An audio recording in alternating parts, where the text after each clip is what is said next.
Dhaka board ২০২৪-এর ইংরেজি দ্বিতীয় পত্রের সমার্থক ও বিপরীত শব্দগুলো চলুন খুব সহজে শিখে নিই। প্রথম শব্দ সামটাইমস, এর মানে হল মাঝে মাঝে, অর্থাৎ এমন কিছু যা সবসময় ঘটে না। টেক্সটে দেখুন সামটাইমস উই সে, এভাবে শব্দটি দিয়ে বোঝানো হয়েছে যে আমরা মাঝে মাঝে কিছু বলি। এর বিপরীত শব্দ হিসেবে পরীক্ষায় অলওয়েজ মানে সর্বদা অথবা নেভার মানে কখনোই না লিখতে হবে। পরের শব্দ নাইট, যার অর্থ রাত। সূর্যাস্ত থেকে সূর্যোদয় পর্যন্ত অন্ধকার সময়টাই হল রাত। বাক্যের ব্যবহার খুব সহজ, যেমন হোল নাইট বা সারা রাত। সমার্থক শব্দ হিসেবে নাইট টাইম অথবা ডার্কনেস মুখস্থ রাখা পরীক্ষার জন্য একদম পারফেক্ট। এরপর রয়েছে রিয়েলি, এর অর্থ সত্যি।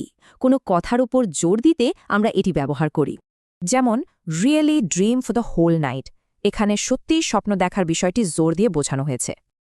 পরীক্ষার খাতায় এর সমার্থক শব্দ হিসাবে অ্যাকচুয়ালি বা ট্রুলি লেখাটাই সবচেয়ে ভালো হবে। রোম্যান্টিক শব্দটি ভালোবাসা ও আবেগে পরিপূর্ণ, কল্পনাপ্রবণ কোনো মিষ্টি অনুভূতি বোঝাতে ব্যবহার করা হয়।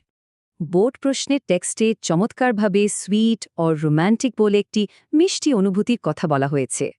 এর বিপরীত বা অ্যান্টোনিম হিসাবে আনরোম্যান্টিক বা রিয়েলিস্টিক শব্দগুলো মনে রাখা সবচেয়ে জরুরি। এরপর আছে হরেবল, এর মানে ভয়ঙ্কর বা বিভীষিকাময়, যা মনে দারুণ ভয়ের সৃষ্টি করে।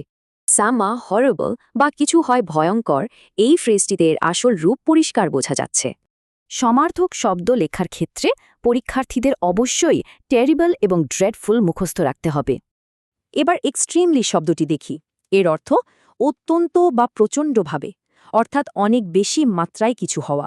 প্যাসেজে এক্সট্রিমলি ব্যাড বা অত্যন্ত খারাপ বলে এর সহজ একটি ব্যবহার দেখানো হয়েছে। সিনোনিম হিসেবে ভেরি বা এক্সিডিংলি ব্যবহার করলে পরীক্ষায় নিশ্চিত মার্কস পাওয়া যাবে। সব শেষ শব্দ নাইটমেয়ার, ঘুমের ঘোরে দেখা ভয়ঙ্কর বা খারাপ স্বপ্নকেই মূলত দুঃস্বপ্ন বলা হয়। বাক্যে কল ইট আ নাইটমেয়ার বা একে দুঃস্বপ্ন বলা যায়, এভাবে শব্দটি ব্যবহার করা হয়েছে। এর বিপরীত শব্দ হিসেবে প্লেজেন্ট ড্রিম বা ডে ড্রিম মনে রাখলেই ঢাকা বোর্ডের এই অংশের পূর্ণ প্রস্তুতি হয়ে যাবে।